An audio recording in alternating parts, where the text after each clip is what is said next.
robbers, delinquents, psychopaths, murderers. Is it fair to say that activities such as pillaging, assassination and theft happen in the wild?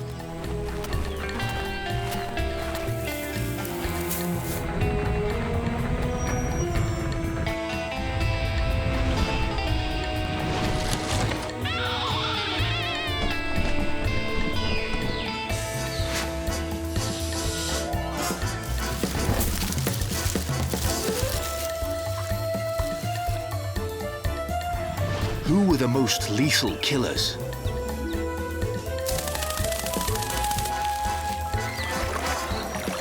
The most skillful housebreakers? The most devious? And the most violent? And what are the tools and tricks of nature's wild, wild bunch?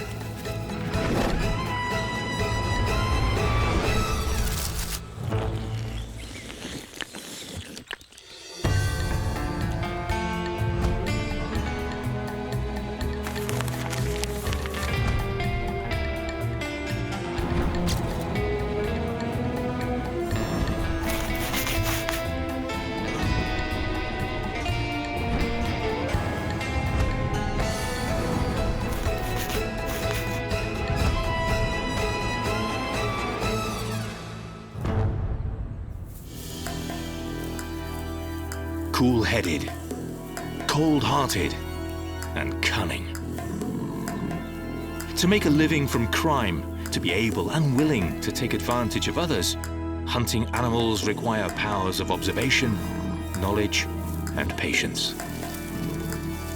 They need to know not only their own environs, their turf, but also the psychology of those they share it with, their victims, their habits, preferences, and needs.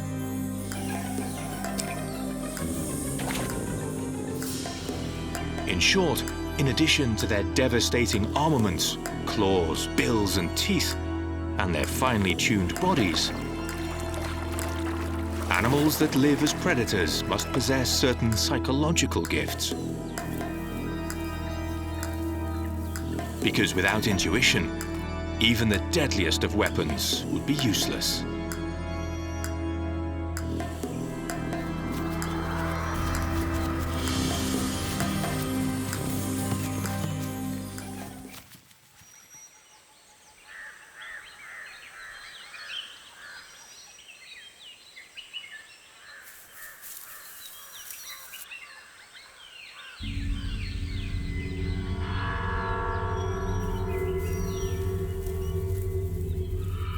Spying, stalking and chasing are all natural art forms. If you like your art bloodthirsty, that is.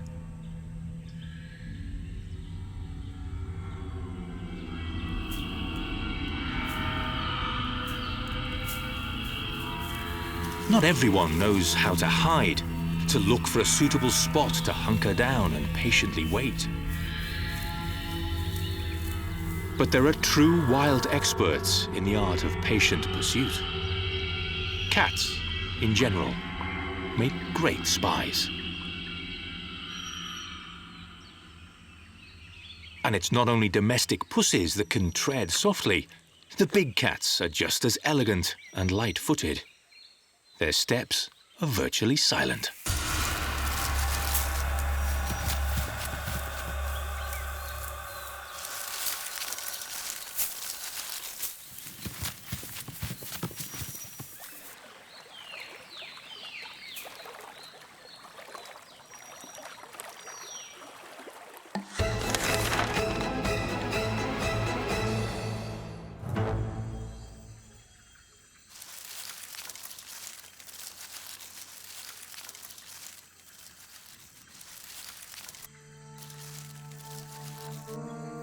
Cats know how to interpret the terrain and find surefire clues to their victims' whereabouts.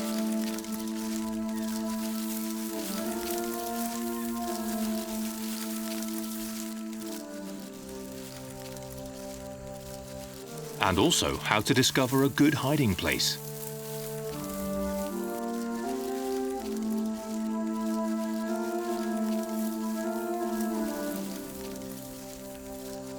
It helps a great deal to be so well camouflaged too. Stealthy pumas are good opportunists and always dress for the occasion.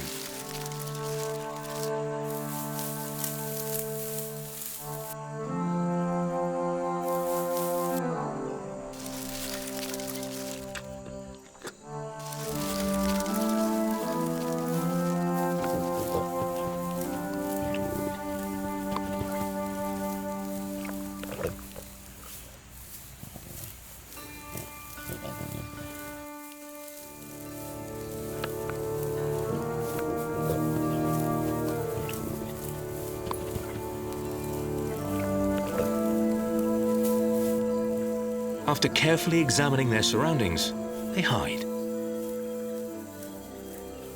Behind a bush, or better yet, up a tree, equipped with the best surveillance gear, keen eyesight, and prodigious hearing.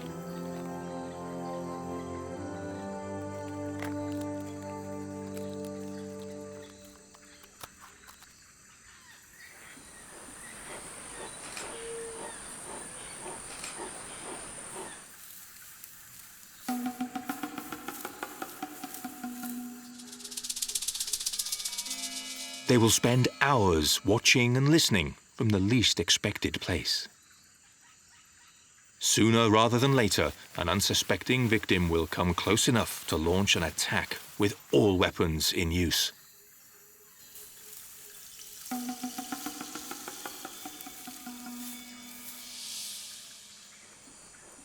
This aspect of the pursuit might look relatively comfortable, but in fact, the hunter is in a state of tension the whole time.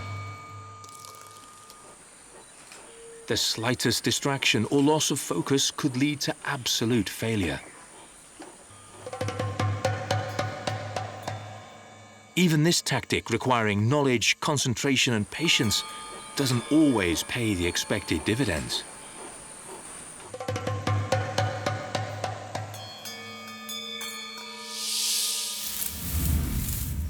Driven by pure terror, the potential victim's instincts and reflexes kick into action, and only 1 in 8 attempts ends in a kill.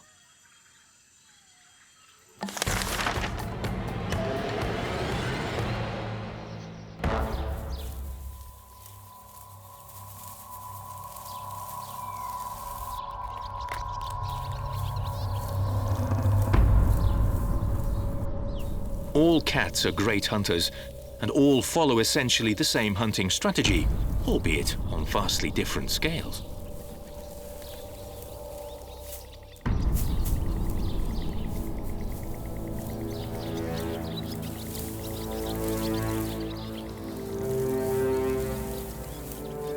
The European wildcat is 14 times smaller than a puma, but is just as agile and effective a killer.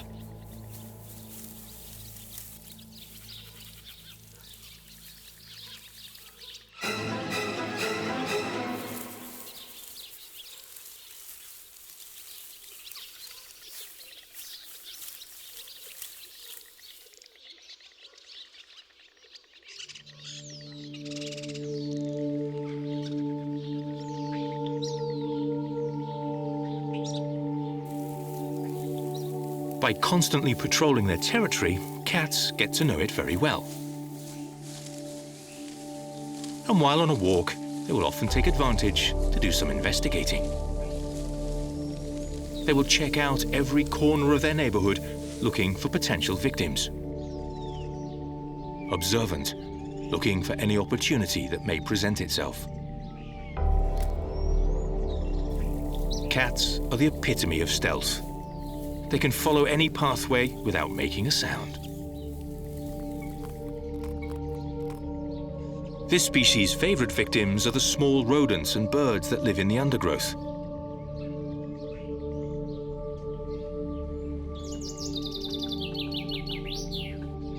Robins, voles, and mice are regularly on the daily menu.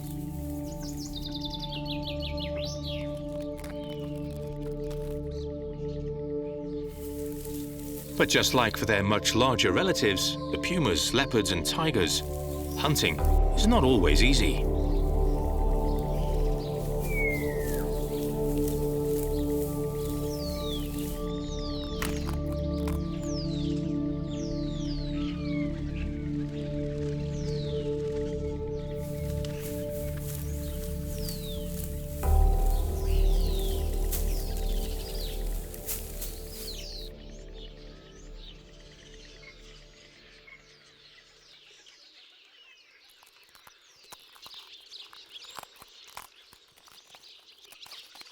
Sometimes they choose to sit and wait, on guard at the entrance of a tunnel, in case a rodent sticks out an inquisitive snout.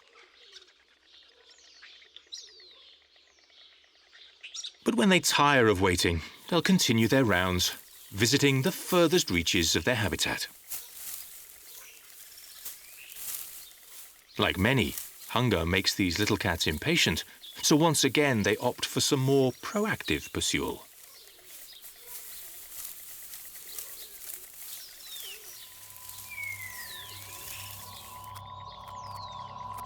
A mouse is on the move overhead.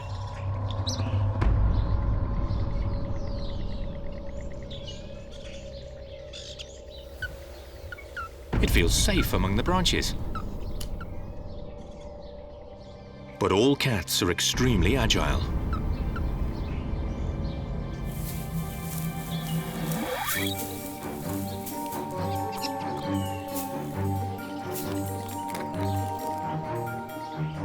So an arboreal duel ensues. Up in the foliage, the cat must employ all of its weapons and skill, exerting itself to the maximum, while the mouse audaciously skips from branch to branch.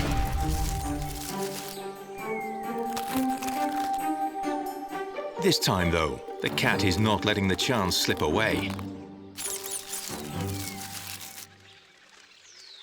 Fortune favors the bold.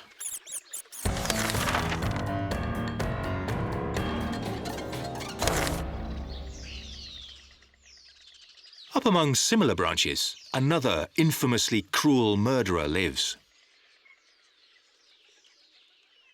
Shrikes do not at first glance seem like particularly fierce creatures.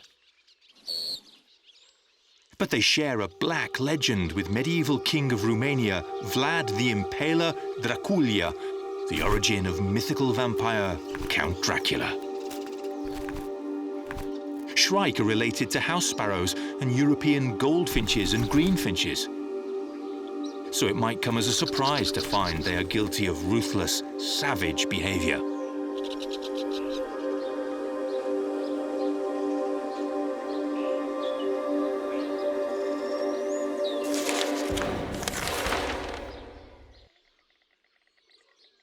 Shrike, as all good hunters must, have a great capacity for patience.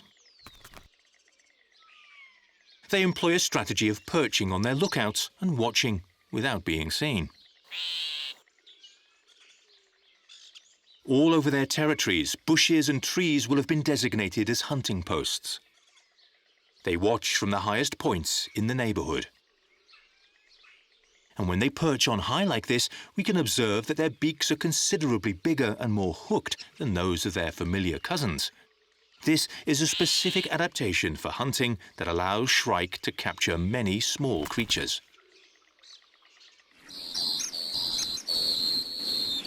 Shrike are so fearless, in fact, that they don't hesitate to hunt vertebrates of equal weight or size, such as mice.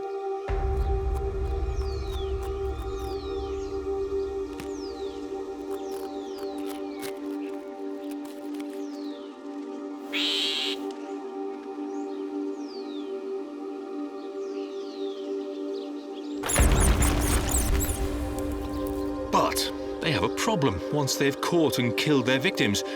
They actually lack the necessary implements to eat them with. Unlike most natural-born killers, equipped with fangs, grinding molars, or powerful claws, the shrike has weak legs, so it's incapable of holding or tearing its meal. But what this resourceful little animal lacks in brawn, it makes up for in brains. It's learned to use tools.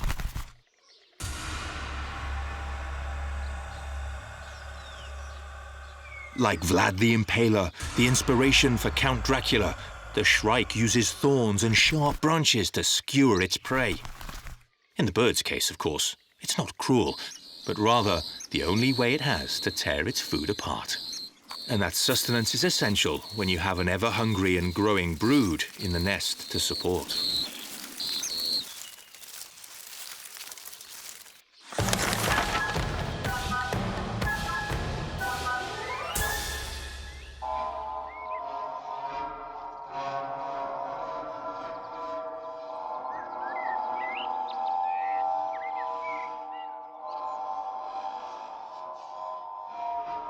Not far away from Shrike the avian impaler's nest, another assassin moves stealthily through the foliage.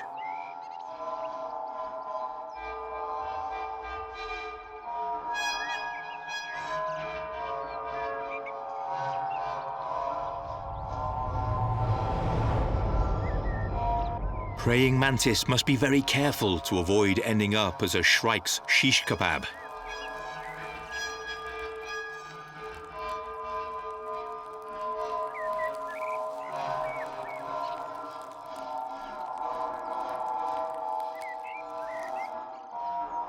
Fortunately for the insect, mantis are always very cautious.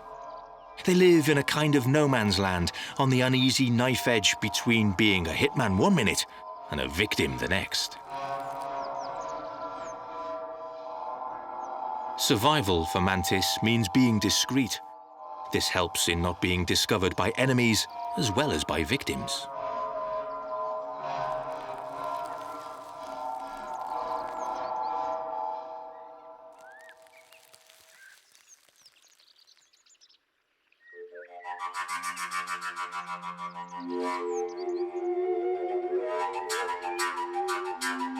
Their bodies are disguised with the colors and even shapes of their environment. The leaf of a bush, perhaps, or a spiky twig swaying in the wind.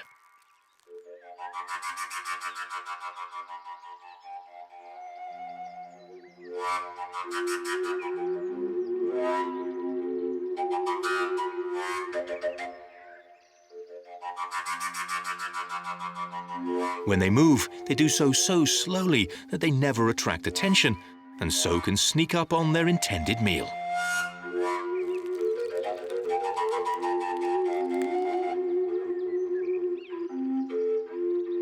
It's a strategy that usually has a very high percentage of returns.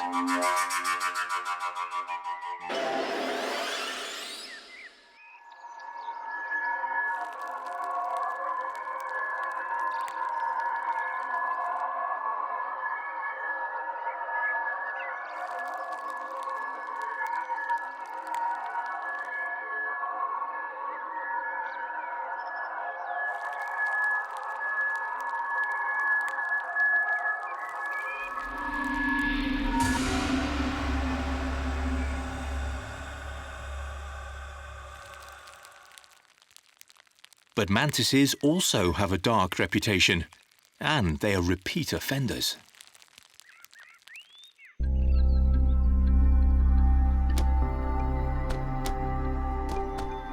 Parricide, the crime of killing a close relative, is not uncommon in female mantises.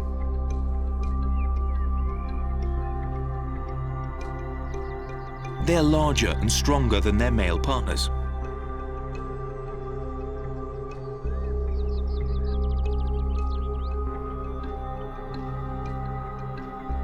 So during the mating season, as females lure them with hormonal scents, male mantises must be very careful.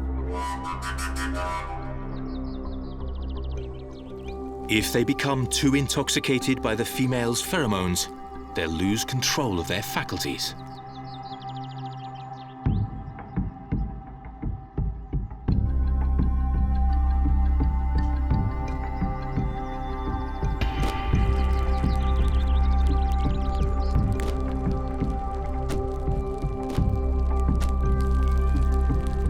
Since at this time the females are being driven by two imperative needs, to reproduce and to eat, well, if you can do both at the same time, so much the better.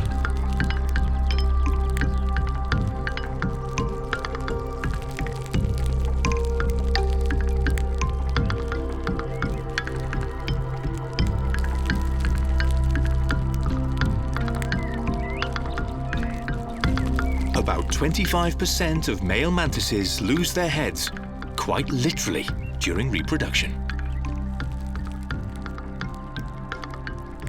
But theirs is not a vainglorious sacrifice. When parricide is committed by female mantises, the male's body provides nutrients that help the female lay more and better quality eggs.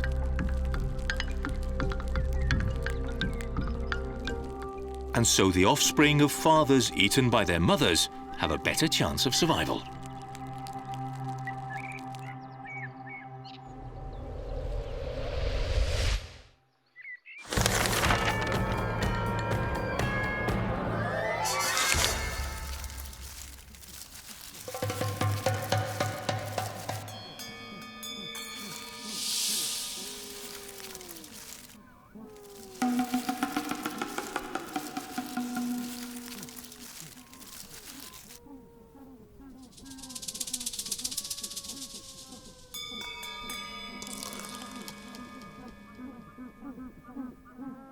Not all killers in the wild possess the fearsome, otherworldly features of sex-crazed mantises. Some are much more innocent-looking, in fact.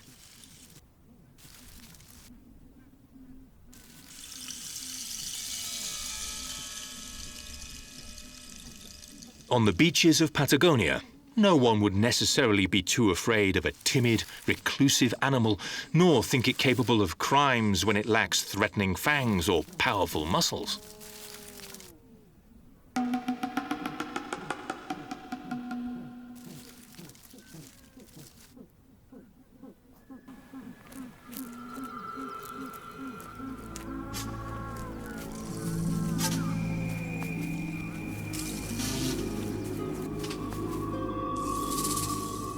The peachy, or dwarf armadillo, can neither jump nor run at great speed.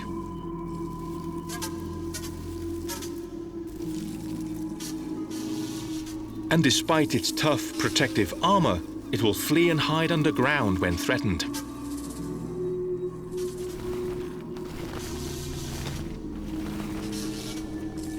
There, in the safety of its burrow, it avoids not only enemies, but also the extreme temperatures, high and low, of the Patagonian steppe.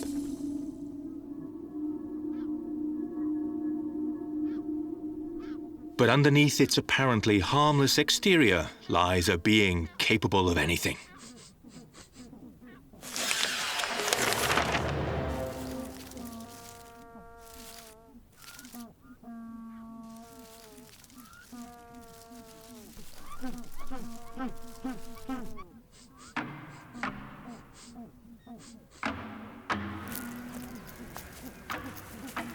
Peachies are opportunists, carving out a niche for themselves by specializing in not being too specialized in anything.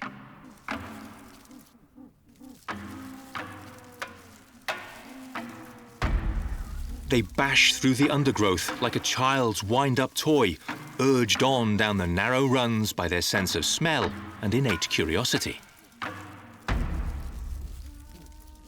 In theory, their diet consists of a range of small animals, from insects to worms and lizards.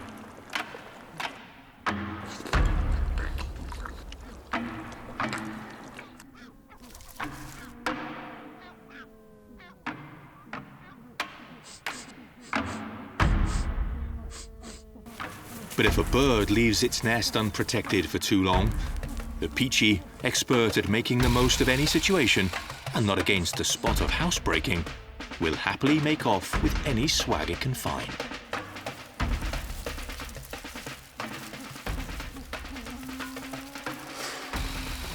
In this case, it's a Magellanic penguin egg. Burglary and infanticide in one fell swoop.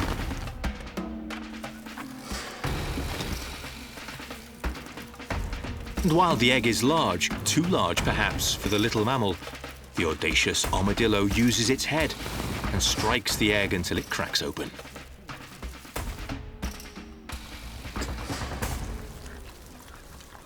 The dwarf armadillo, happily and without remorse, feasts on the undefended, still warm egg.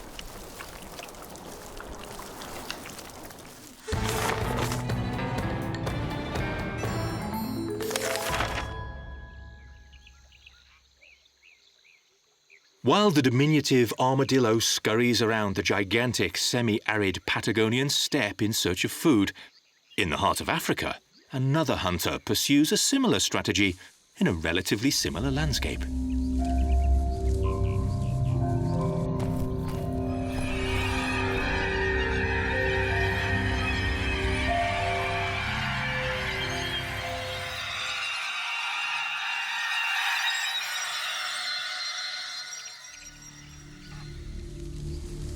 This killer is a Formula One rocket compared to the little South American armored all-terrain vehicle.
Although speed is their greatest asset, cheetahs do not always win the race.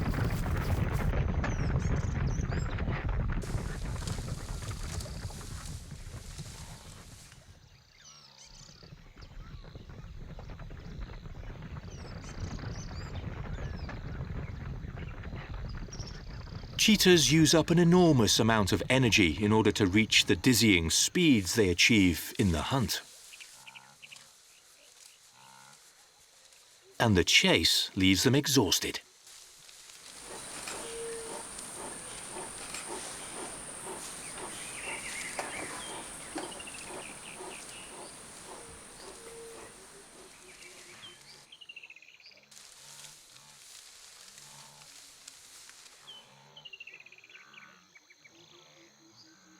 So they have to recover not only their strength, but also their appetite for the hunt.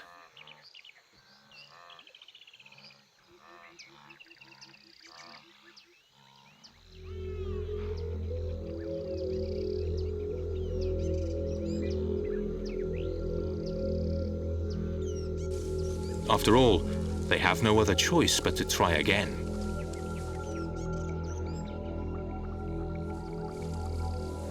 In the natural world, no executioner has an easy life.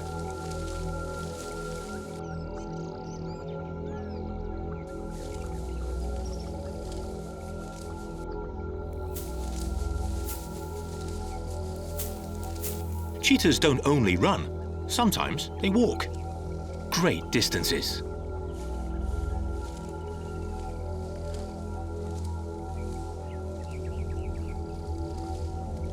They'll often stop to check out their surroundings.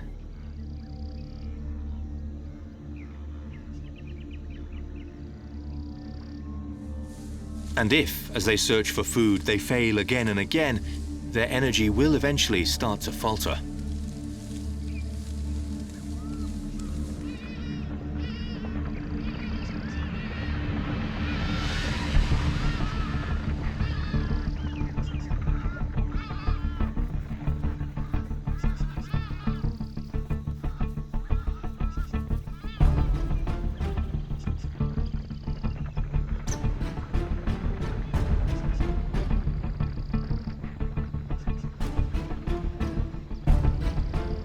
The next attempt must succeed, or they risk losing more than the race.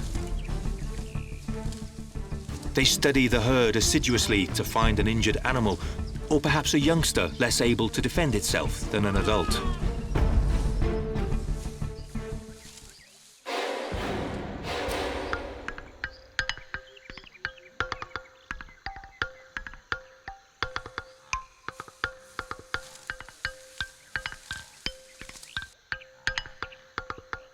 This herd might offer the cheetah one last chance. Approaching through the brush seems like a good idea.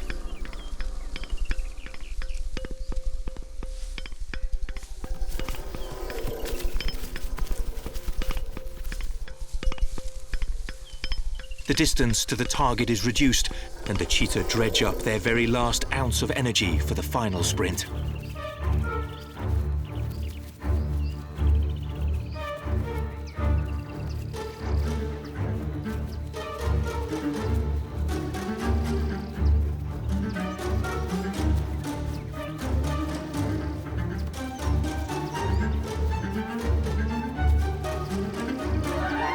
The herd panics, and in the chaos, the big cats hone in on a baby gazelle.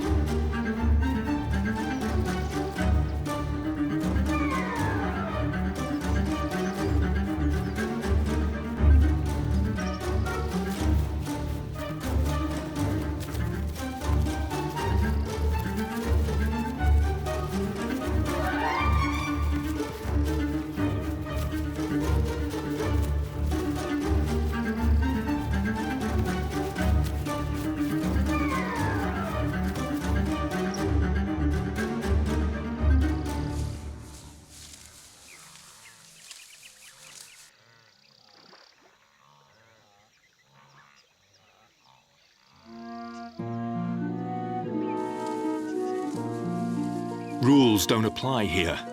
It could be classed as infanticide, but in reality, it's pure survival.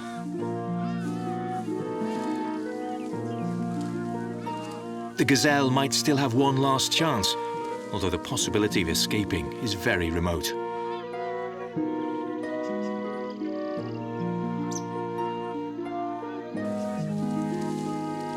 The gazelle's sacrifice means survival for the hunters.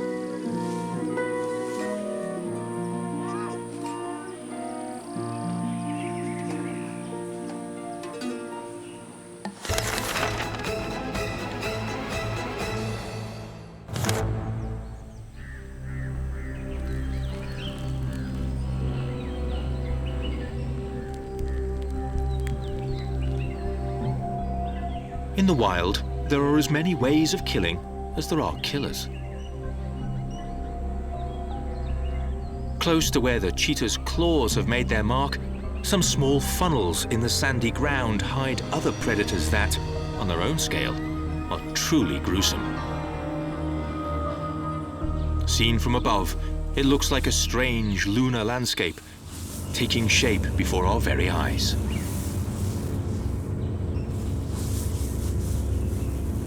And the architects of this peculiar place are otherworldly too. There's nothing very pretty about them, except the efficiency of their deadly designs.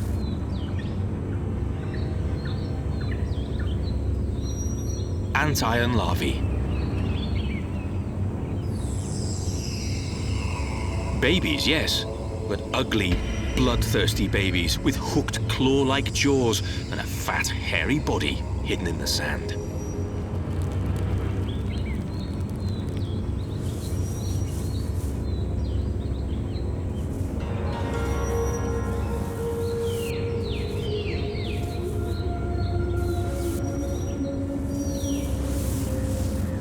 But their hunting strategy is a thing of beauty.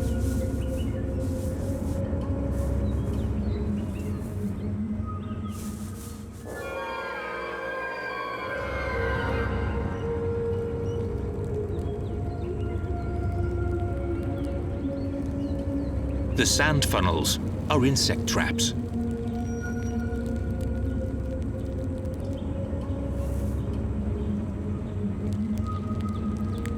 Their walls are inclined downwards, which means unsuspecting victims end up at the bottom of the pit, where the jaws of the antlions await.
As with other Lepidoptera, which undergo metamorphosis from hairy caterpillars to ethereally beautiful butterflies, antlions in turn become wonderful and harmless winged beings.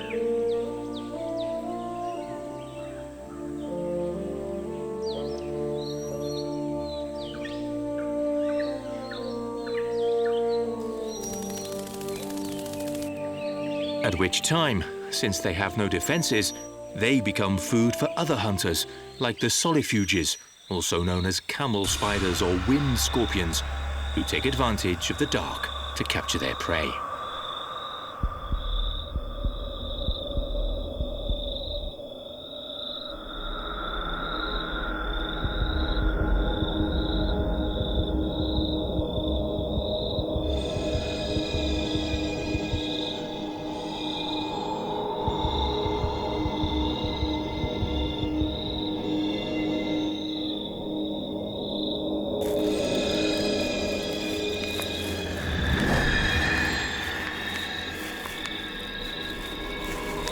The switching of roles from murderer to victim is very common in the world of insects.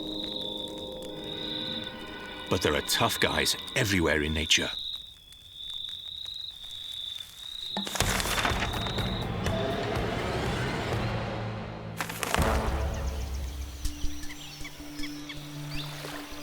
Natural-born killers live across the entire planet, and the tricks of their trade cover a huge range, from underground traps to loftier strategies. From desert sands to tropical mangroves, tireless and patient hunters lurk.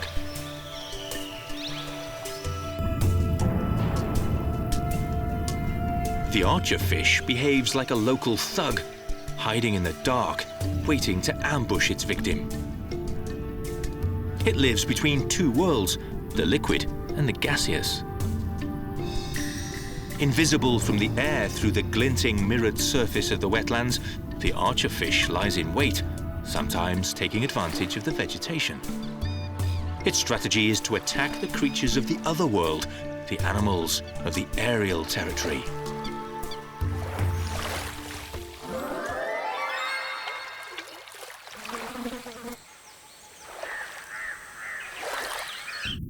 No one is ever aware of the archerfish, hiding on the other side of the mirror. Butterflies, flies and grasshoppers flutter by among the plants overhanging the water without a concern in the world. To all intents and purposes, they believe themselves safe. But the archerfish watches them with malice and hunger aforethought. Its eyes are exceptional among fish. It can see both inside the water and beyond, and so its gaze lights on the tiny creatures that swarm in the terrestrial world. It can even fine-tune its focus and calculate the distance to them. Then, from safe within its aquatic home, the shooting begins.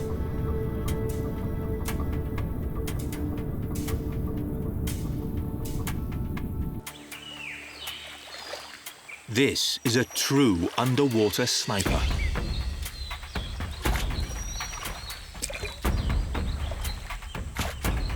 Its mouth works like a shotgun, propelling water bullets over a great distance and with staggering accuracy.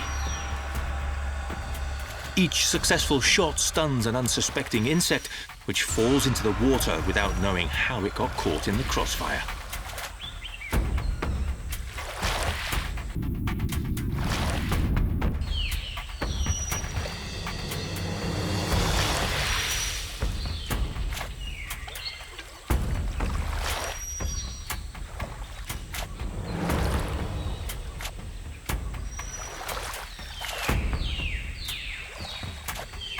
And if necessary to complete the attack, the archerfish will even launch itself at its prey.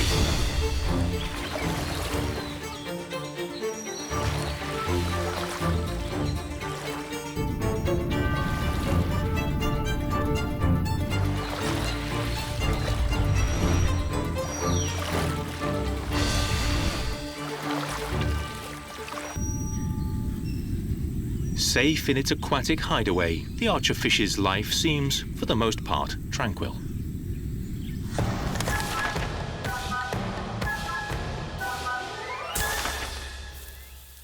Other hunters lead much more hectic lives.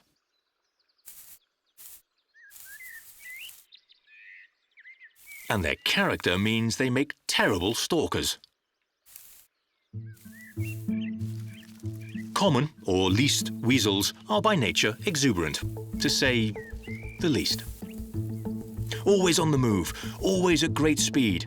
It seems they simply cannot walk anywhere.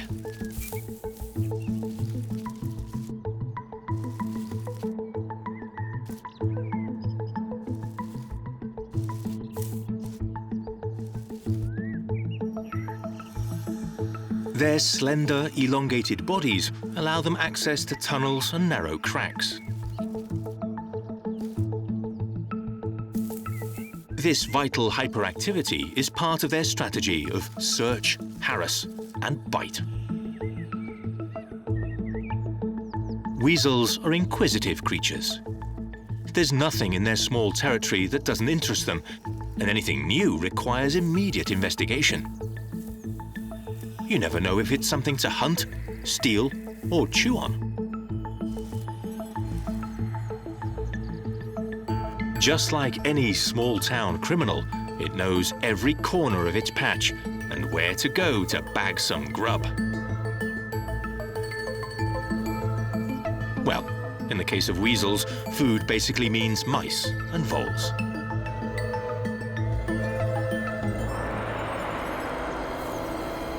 But despite being lightweight and streamlined, weasels are genuine tough guys that can take out rabbits and hares weighing anything from 5 to 10 times more than they do.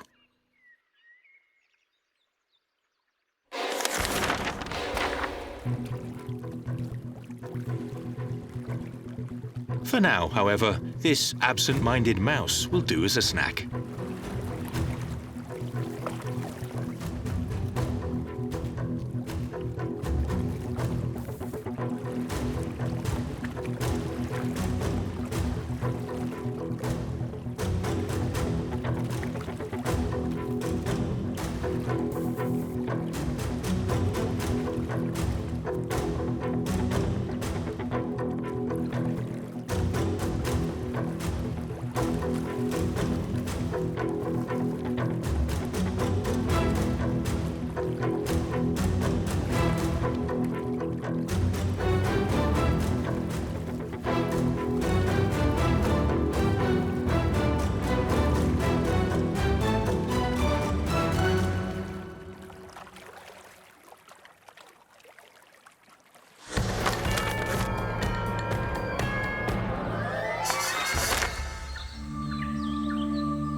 In contrast to the speed and jumpiness of some felonious hunters, others follow their career path with uncommon calm. These are artisan assassins who enjoy a good job well done.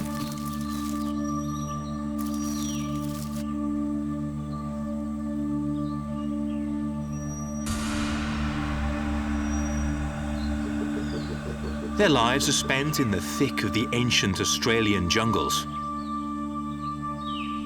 They share their patch of the forest with gigantic birds, like these cassowaries.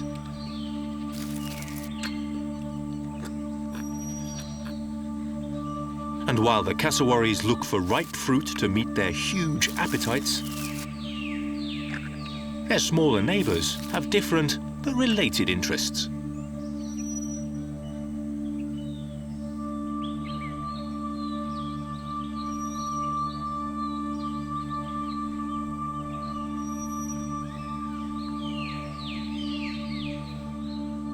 Gladiator spiders feed on the flies and other insects that come for the fruit, which they're happy to consume either ripe, like the giant birds, or rotting.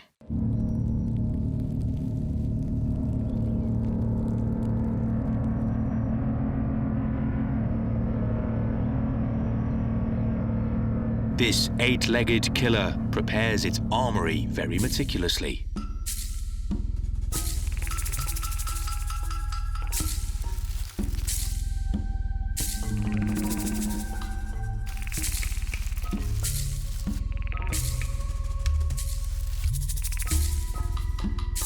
At first, it seems less like a gladiator and more like a seamstress, a granny doing her cross-stitch or crocheting a tea cozy.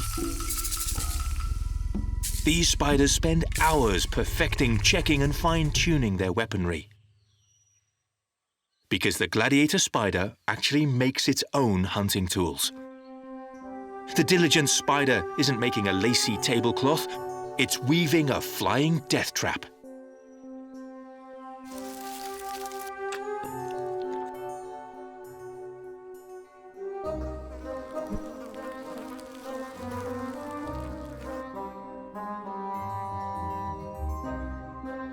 Unlike other spiders, it doesn't use its silk to make a web, a home suspended in the air. Rather, like the gladiators of old might cast a net, it uses it to immobilize its victims.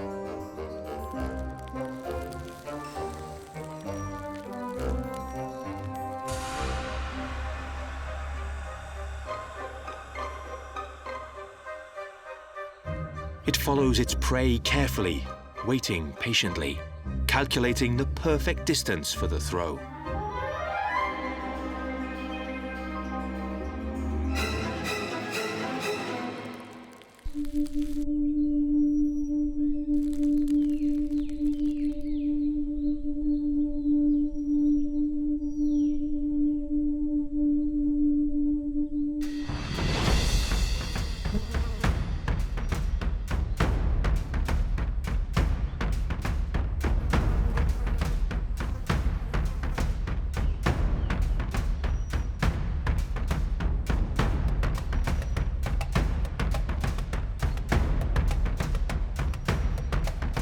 And once caught, the gladiator spider carefully wraps up its victim and leaves not a trace of the crime.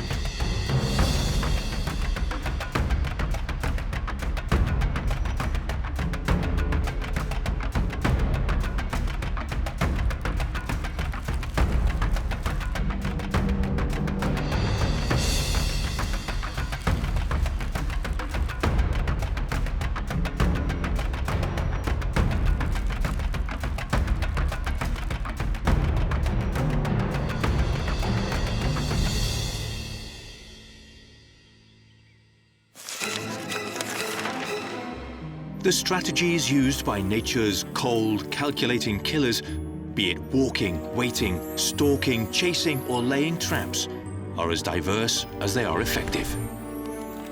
Every hunter has its own favored tactic, but they all have the same aim. And one after another, like it or not, each victim is irresistibly drawn into the lives of the wild, wild bunch.